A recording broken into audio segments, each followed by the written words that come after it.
저희가 읽은 본문을 가지고 변화산 사건이라는 제목으로 함께 말씀을 나누겠습니다. 오늘 본문은 신앙생활을 오랜 동안 하셨던 분들에게는 굉장히 익숙한 본문입니다. 많이 설교를 들었던 내용이고 또 많이 읽어왔던 내용입니다. 특별히 5절의 내용이 익숙합니다. 5절에 보니까요. 우리가 여기 있는 것이 좋사오니 라는 내용이 우리에게 참으로 익숙합니다. 예수님은 변화산에서 영광의 모습으로 변형이 되셨고 이어서 모세가 나타나고 그리고 엘리야가 나타나면서 변화산이 천국이 되었습니다. 얼마나 좋았겠습니까? 그래서 베드로가 우리가 여기 있는 것이 좋사오니 라고 외치면서 초막에 관한 이야기를 합니다. 우리에게 굉장히 익숙한 내용입니다. 여러분 9절도 보면요. 산에서 내려올 때에 라는 말로 시작을 합니다. 그리고 이어지는 14절에 보면 제자들이 산에서 내려와서 귀신을 쫓아내는 이야기가 나옵니다.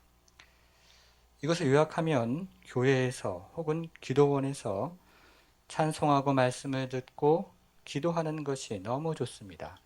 천국 같습니다. 여기가 좋사오니입니다. 그러나 우리의 인생살이는 그렇게만 되는 것이 아니고 산 아래에서 일어나는 세상살이도 잘 감당해야 한다는 것입니다. 그러니까 오늘 본문은 신앙생활의 균형에 관한 이야기라고 들어봤습니다. 그러나 오늘 본문은 신앙생활의 균형에 관한 메시지가 아닙니다. 오늘 본문의 초막은 천국의 표상이 아니고 또 귀신을 쫓아내는 이야기도 일상의 중요성에 대해서 이야기하는 것도 아닙니다. 그럼 오늘 본문은 무엇을 이야기하는 것입니까? 이제 오늘 본문 하나씩 한번 살펴보도록 하겠습니다. 첫 번째는요. 우리는 예수님과 같은 변화를 경험할 것입니다. 하는 것입니다. 우리는 예수님과 같은 변화를 경험할 것입니다.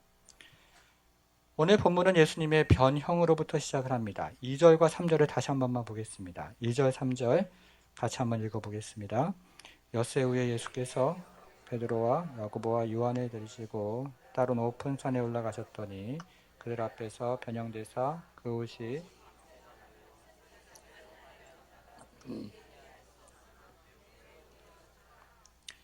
예수님께서 베드로와 야고보와 요한을 데리고 높은 산에 올라가셨습니다. 예수님이 베드로와 야고보와 요한을 데리고 올라간 산은 아마도 빌립보 가이사라 인근의 헤르몬 산이었을 것입니다. 이 산은 세 개의 봉우리가 있었는데요. 북쪽과 남쪽의 봉우리는 거의 높이가 같고 그리고 서쪽의 봉우리는 높이가 조금 낮았습니다.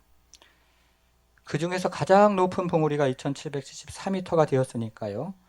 헤르몬 산 올라가는 것은 굉장히 가빠르고 그리고 힘든 여정이었을 것입니다. 이렇게 예수님과 제자들이 땀을 흘리면서 헤르몬 산의 어느 지점에 이르자 예수님은 제자들 앞에서 변형이 되셨습니다. 예수님은 제자들 앞에서 영광의 모습으로 변형이 되셨습니다. 예수님의 외모가 영광스러운 광채로 변화되었던 것입니다. 예수님의 외모가 하나님의 나라가 완전히 임할 때 나타날 영광스러운 광채로 변화되었습니다. 3절이 그런 의미입니다. 그분의 옷에서 광채가 났습니다. 그런데 그 광채가 얼마나 밝았던지 세상에서 빨래하는 자가 그렇게 희게 할 수 없을 만큼이나 빛이 났던 것입니다. 이 같은 예수님의 영광스러운 광채를 설명하기 위해서 오늘 본문은 구약의 한 본문을 연결하고 있습니다. 2절을 다시 한 번만 보겠습니다. 엿새 후에 예수께서 베드로와 야고보와 요한을 데리시고 2절은요. 엿새 후에 라는 말로 시작을 합니다. 여기서 엿새 후라는 말은 베드로의 고백이 있은지 엿새 후다 이런 의미입니다. 주는 그리스도이십니다 라는 베드로의 고백이 있은지 일주일가량이 지났던 것입니다. 그런데요. 여기서 엿새 후라는 말은 마가복음에서 굉장히 특별한 표현이고 그리고 독특한 말입니다. 여러분 마가복음에서는 구체적인 날짜를 언급하거나 구체적인 시간을 언급하는 표현이 거의 없습니다. 마가복음에는 구체적인 날짜를 언급하거나 구체적인 시간을 언급하는 표현이 거의 없고 대신에 날짜와 시간을 뭉뚱그려서 즉시라고 표현하기도 하고 얼마 후에 라는 그와 같은 표현이 등장을 하는 것입니다. 그러니까 9장 2절에 나오는 엿새 후라는 말은 이렇게 구체적으로 시간을 표현하는 것은 굉장히 특별하고 독특한 표현입니다. 그러면 엿새후가 무엇을 의미합니까? 이 엿새라는 구체적인 시간은 구약의 한 사건에서 시작이 됩니다. 출애굽기 24장 16절을 보겠습니다. 여러분 주보 안에 출애굽기 24장 16절이 있는데요. 같이 한번 읽어보도록 하겠습니다. 여호와의 영광이 시내 산 위에 머물렀고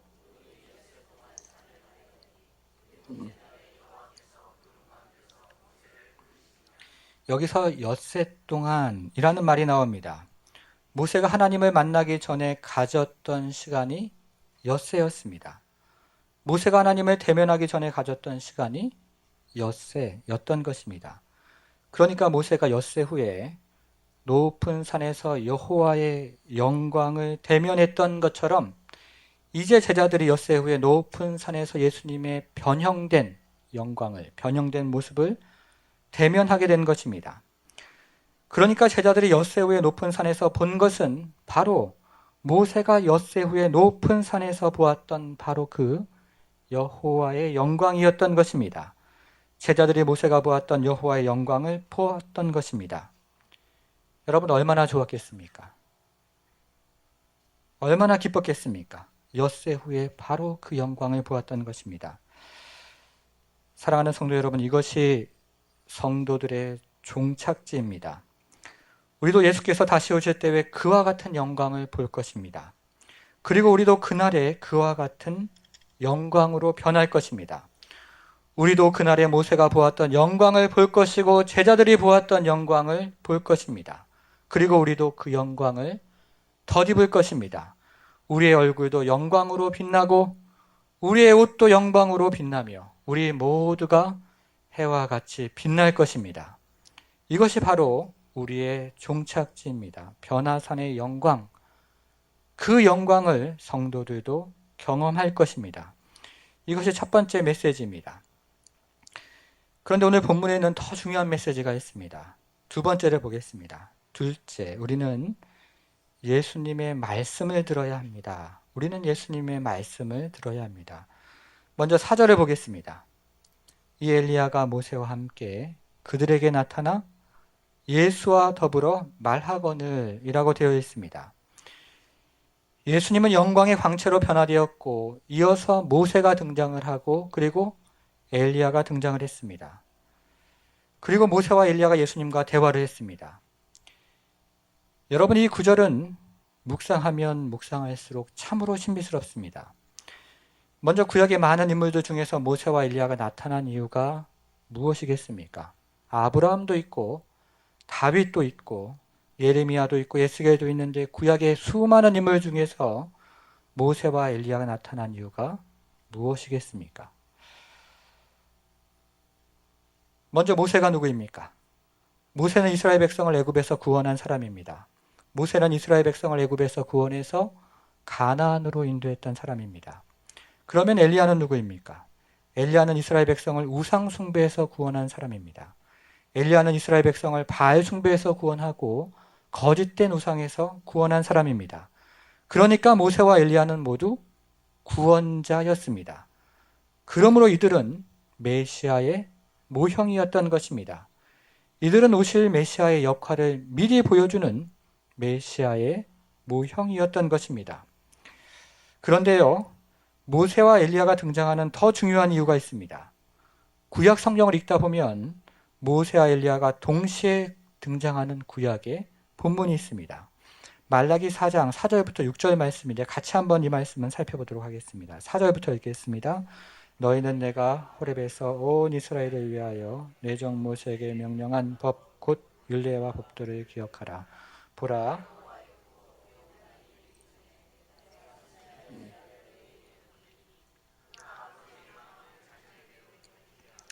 자녀들의 마음을 그들의 아버지에게로 돌이키게 하리라. 돌이키지 아니하면 두렵건대 내가 와서 저주로 그 땅을 칠까 하노라 하시니라. 아멘.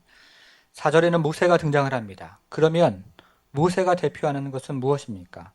4절을 보니까요, 모세가 대표하는 것은 법이었습니다. 율례와 법도였습니다. 그러니까 모세가 대표하는 것은 바로 율법인 것입니다. 5절에는 엘리야가 등장을 합니다. 그러면 엘리야는 무엇을 대표합니까? 엘리야는 아버지의 마음을 자녀에게로 돌이키게 하고 자녀들의 마음을 아버지에게로 돌이키게 할 것입니다. 이것은 모든 세대가 한 마음이 되어 여호와의 언약을 준수하는 선지자를 이야기하고 있는 것입니다. 그러므로 엘리야는 선지자를 대표하는 사람이었습니다.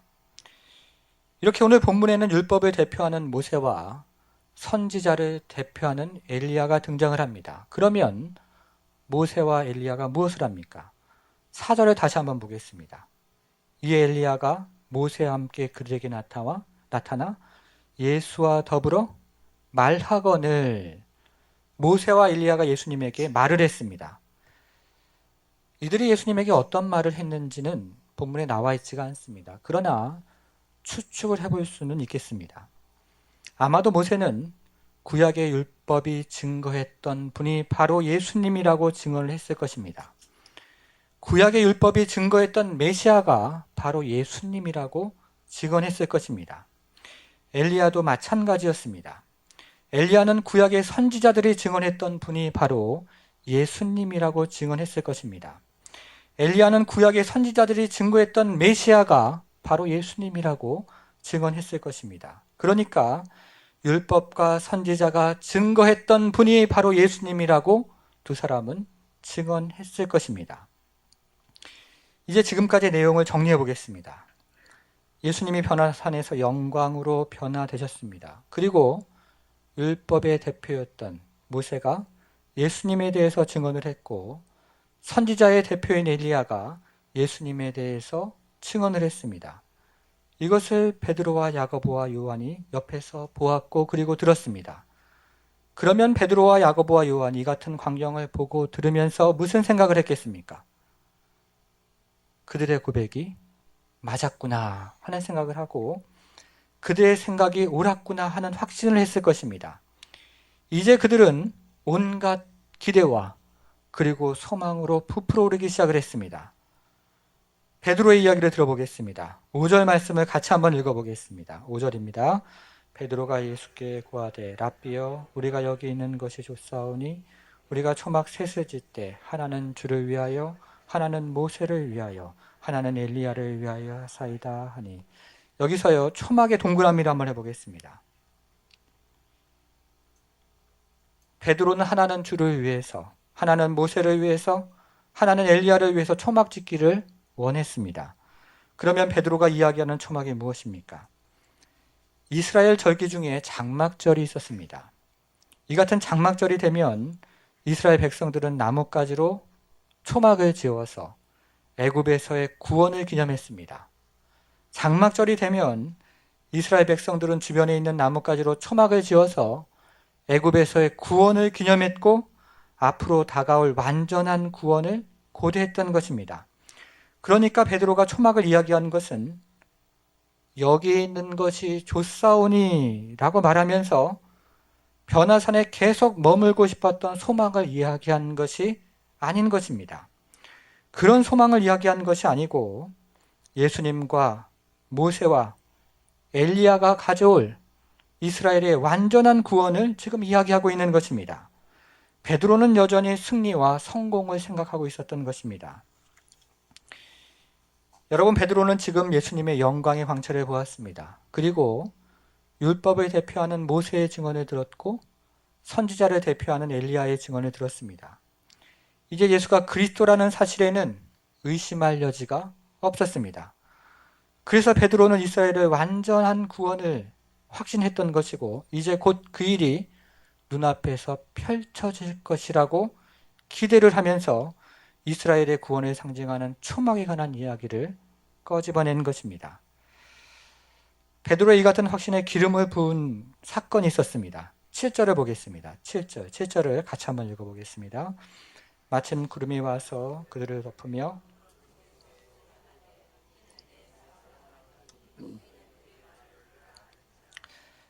갑자기 하늘에서 구름이 나타났고 그 구름 속에서 소리가 들려오기 시작했습니다. 이는 내 사랑하는 아들이니 라는 소리였습니다. 여러분, 이는 내 사랑하는 아들이니 라는 말이 언제 처음 나옵니까? 1장 11절에 예수님이 세례를 받을 때 나왔습니다. 예수님이 세례를 받을 때 하늘에서 너는 내 사랑하는 아들이니 라는 소리가 들렸고 이 소리를 예수님이 직접 들으셨습니다. 그런데 이 소리가 지금 처음으로 사람들에게 공개가 되었습니다. 이 소리가 지금 처음으로 베드로와 야고보와 요한에게 사람들에게 공개가 된 것입니다. 천상의 존재들만 알고 있었던 메시지가 처음으로 사람들에게 오픈이 된 것입니다. 그러자 베드로의 확신은 절정에 이르렀고 베드로의 확신은 불타오르기 시작했습니다. 그런데요, 우리는 7절 후반절에서 아주 중요한 메시지를 듣게 됩니다. 7절을 다시 한 번만 보겠습니다. 마침 구름이 와서 그들을 덮으며 구름 위에서 소리가 나되 이는 내 사랑하는 아들이니 너희는 그의 말을 들으라 하는지라. 여기서요, 너희는 그의 말을 들으라, 여기 줄을 한번 쳐보겠습니다. 너희는 그의 말을 들으라 하는 것입니다. 이 말씀은 변화산 사건에서 가장 중요한 말씀인데 가장 지나치기 쉬운 말씀입니다. 우리는 변화산 사건의 말씀을 묵상할 때 주로 5절의 말씀을 묵상을 합니다. 우리가 여기 있는 것이 좋사오니 라는 말씀을 묵상하고 그리고 초막이라는 말씀을 묵상을 합니다. 이것은 아마도 우리의 인생살이가 녹록치 않아서 그렇겠다 하는 생각도 하고요. 우리의 현실이 만만치 않아서 그런 것 같기도 합니다. 그래서 우리의 인생살이라는 프리즘을 가지고 성경을 읽다 보니까 여기가 좋사오니 라는 말이 눈에 들어오기도 하고 초막이라는 말이 눈에 띄기도 합니다. 그러나 변화산 사건에서 가장 중요한 말씀은 5절이 아니고 7절 말씀입니다. 우리가 읽은 7절은 변화산 사건의 정중앙에 위치해 있기도 하고 유일하게 하나님께서 말씀하시는 메시지이기도 합니다. 하나님께서 예수님을 내 사랑하는 아들이라고 말씀해 주셨습니다. 하나님이 처음으로 사람들에게 예수님을 내 사랑하는 아들이라고 공개적으로 이야기를 해주셨습니다. 여러분, 그러면 이 시점에서 하나님이 예수님을 내 사랑하는 아들이라고 말씀해 주신 이유가 무엇이겠습니까? 이 시점에서 하나님이 사람들에게 예수님을 내 사랑하는 아들이라고 공개한 이유가 무엇이겠습니까? 그것은 너희가 그의 말을 들어야 하기 때문입니다. 그것은 제자들이 하나님의 아들인 예수의 말을 들어야 하기 때문에 그런 것입니다. 그것은 우리들이 하나님의 아들이신 예수님의 말씀을 들어야 하기 때문에 그런 것입니다. 너희는 그의 말을 들으라. 이 말씀은 너무나 중요한 메시지였습니다. 그러면 이 말씀이 의미하는 것이 무엇인지 한번 생각을 해보겠습니다. 여러분, 7절에 그의 말이 무엇이겠습니까? 그는 예수님을 가리키니까 그의 말은 예수님의 말씀입니다. 우리는 지난주에 이 예수님의 말씀을 살펴보았습니다. 우리는 변화산에 오르기 전 일주일 전에 예수님이 제자들에게 하신 말씀을 살펴보았습니다. 첫 번째 말씀은 예수님의 미래였습니다. 인자가 많은 고난을 받고 버림받으며 그리고 죽임을 당할 것이라는 예수님의 미래였습니다. 그리고 두 번째 말씀은 이 길을 따라가라는 제자도에 관한 말씀이었습니다. 8장 34절 말씀이었습니다. 무리와 제자들을 불러 이르시되 누구든지 나를 따라오려거든 자기를 부인하고 자기 십자가를 지고 나를 따를 것이니라. 자기를 부인하고 십자가를 지고 따라가라는 제자도에 관한 메시지였습니다.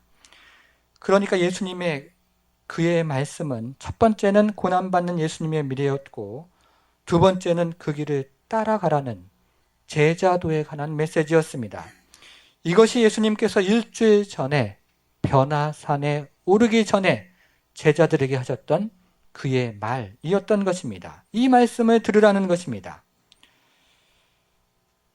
성도 여러분, 우리는 지금까지의 변화산에서의 여정을 생각해 보았습니다. 예수님은 3명의 제자를 데리시고 높은 산으로 올라가셨습니다. 그리고 그곳에서 변형이 되셨습니다.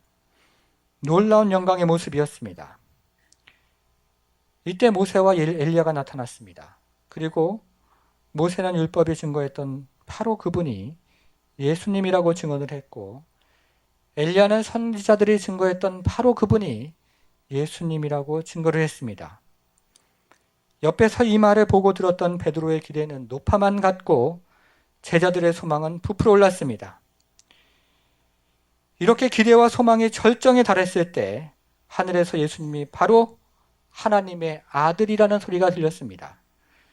이제 제자들의 기대와 소망은 하늘을 찌를 듯 했습니다. 바로 그때였습니다. 한 가지 말씀이 더 들렸습니다. 그의 말을 들으라 하는 말씀이었습니다. 예수님의 말씀을 들으라는 것입니다. 정말로 예수가 하나님의 아들임을 믿는다면 성공과 부귀와 영광을 쫓아가지 말고 자기를 부인하라는 것이었습니다. 정말로 예수가 하나님의 아들을 믿는다면 성공과 영광을 쫓아갈 것이 아니라 자기 십자가를 지고 하라는 말씀이었습니다. 정말로 예수가 하나님의 아들임을 믿는다면 성공과 영광과 부귀와 명예를 쫓아가지 말고 자기를 부인하고 자기 십자가를 지라는 말씀이었습니다. 사랑하는 성도 여러분, 여러분들은 정말로 예수가 하나님의 아들이심을 믿습니까? 여러분들은 진실로 예수가 하나님의 아들임을 믿습니까? 그러면 그의 말을 들어야 합니다. 예수의 말을 들어야 합니다. 누구든지 나를 따라오려거든 자기를 부인하고 자기 십자가를 지고 나를 따를 것이니라 하는 이 예수의 말을 들어야 하는 것입니다. 예수님이 하나님의 아들임을 믿는다면 자기를 부인하고 자기 십자가를 지고 나를 따르라는 이 말씀을 들어야 하는 것입니다. 이것이 오늘 본문의 메시지입니다. 그러면 이렇게 예수님의 말씀을 들을 때에 성도가 경험하는 것이 무엇입니까? 이렇게 자기를 부인하고 자기 십자가를 지고 예수님을 따를 때에 성도가 경험하는 것이 무엇이겠습니까? 마지막 13절 말씀입니다. 13절 말씀 같이 한번 읽어보겠습니다. 그러나 내가 너희에게 이르노니 엘리야가 왔을 때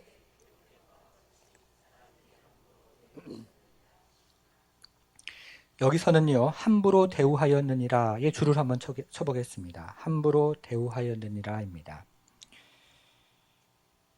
여러분, 이 말씀은 변화산에서 내려올 때 제자들이 한 질문에 대한 예수님의 마지막 답변이었습니다.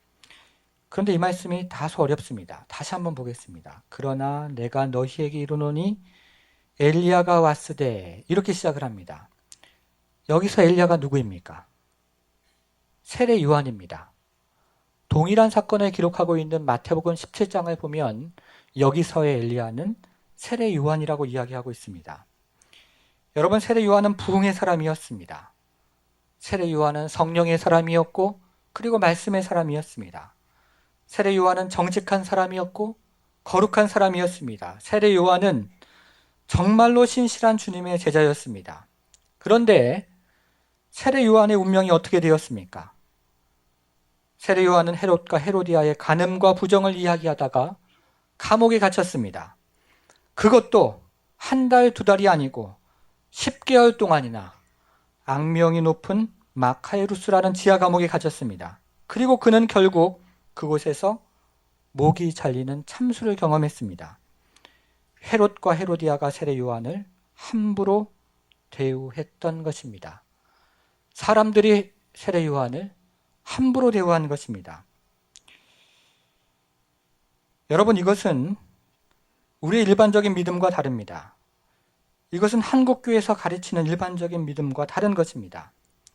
성도 여러분, 주님을 위해 살면 주님이 인생을 책임져 주셔야 하는 것 아닙니까?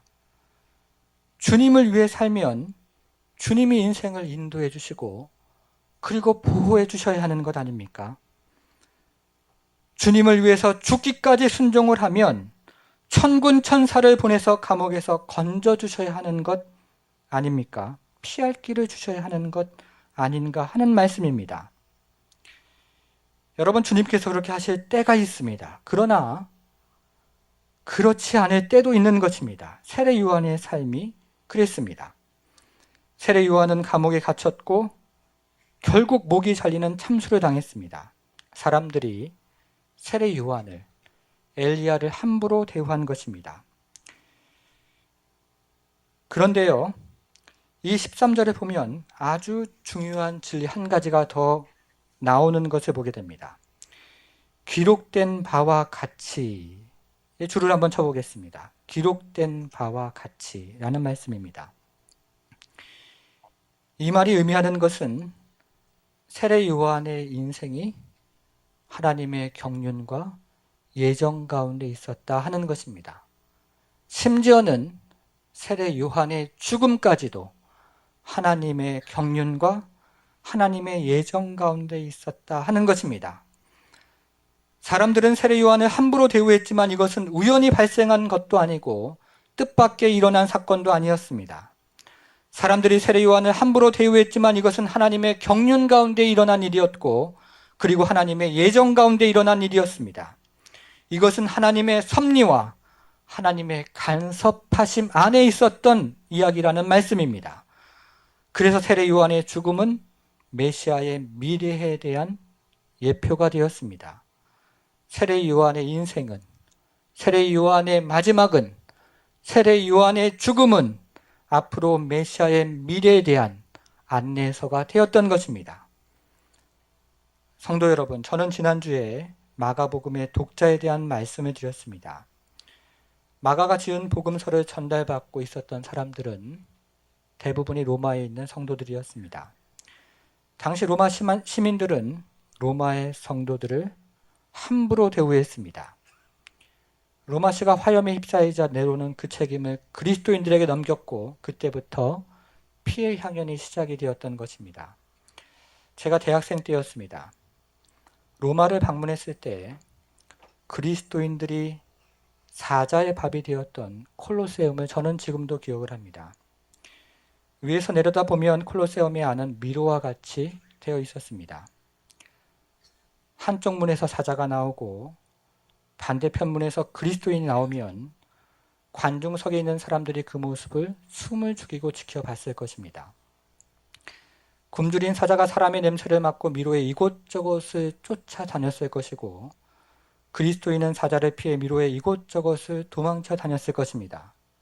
그리고 어느 순간에 쫓아가는 사자와 그리고 쫓겨가는 그리스도인이 미로의 가운데서 마주쳤을 것이고 이내 사자의 밥이 되었을 것입니다. 그리고 로마 시민들은 이것을 위에서 내려다보면서 환호하고 즐거워했던 것입니다. 로마 시민들이 성도들을, 로마의 그리스도인들을 함부로 대우했던 것입니다. 사랑하는 성도 여러분, 이것이 진실된 그리스도인의 삶이고 그리고 경험입니다. 이것이 참 그리스도인들이 때때로 인생 가운데 경험하는 그런 삶이란 말씀입니다. 사람들이 우리를 함부로 대우하는 것 같고 사단이 우리를 함부로 공격하는 것 같을 때가 있습니다. 세상이 우리를 함부로 대하고 사단이 우리를 함부로 공격하는 것 같을 때가 있다는 말씀입니다. 사람들이 세례 요한을 함부로 대우했던 것처럼 사람들이 우리를 함부로 대우합니다. 세상이 예수님을 함부로 대우했던 것처럼 세상이 그리스도인을 함부로 대우하는 것입니다. 그 앞에서 우리는 너무나 무기력하고 너무나 힘이 없으며 너무나 연약할 때가 한두 번이 아닙니다. 세례 요한이 무기력하게 죽어갔던 것처럼 예수님이 무기력하게 십자가에 달렸던 것처럼 우리도 너무나 무기력하고 너무나 힘이 없으며 너무나 연약할 때가 한두 번이 아닙니다. 때때로 우리의 가정이 그러하고 우리의 남편이 그러하며 우리의 아내가 그러하고 우리의 자녀가 그러합니다. 기도하지만 아무 일도 일어나지 않는 것 같고 예배하지만 눈에 보이는 일이 없는 것 같을 때가 있다는 말씀입니다. 그러나 사랑하는 성도 여러분, 기억하십시오. 기록된 바와 같이, 기록된 바와 같이라는 말씀을 기억하십시오. 사람들이 세례 요한을 함부로 대우했지만 이것은 하나님의 경륜과 그리고 하나님의 예정 가운데 일어났던 일이었습니다.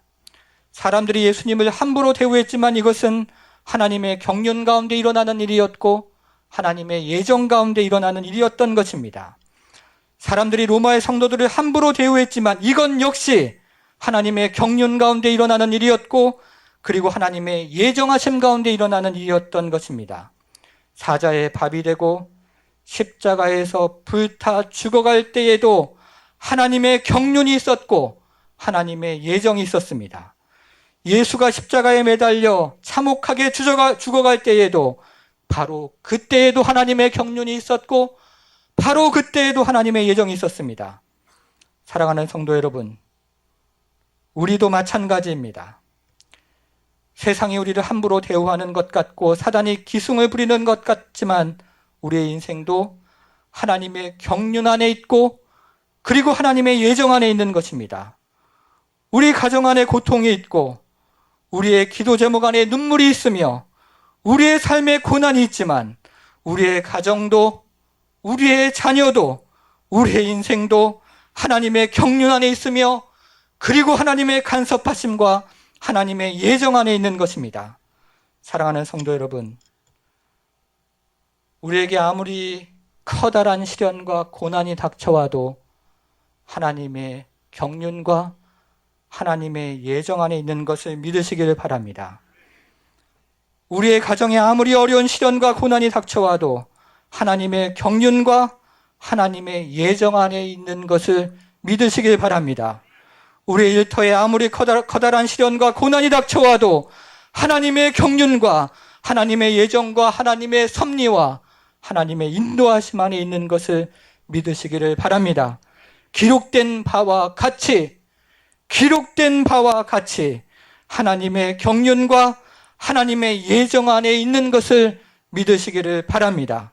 그리고 하나님께서 하나님의 때에 하나님의 방법으로 성도에게 궁극적인 영광과 궁극적인 승리를 허락해 주실 것입니다.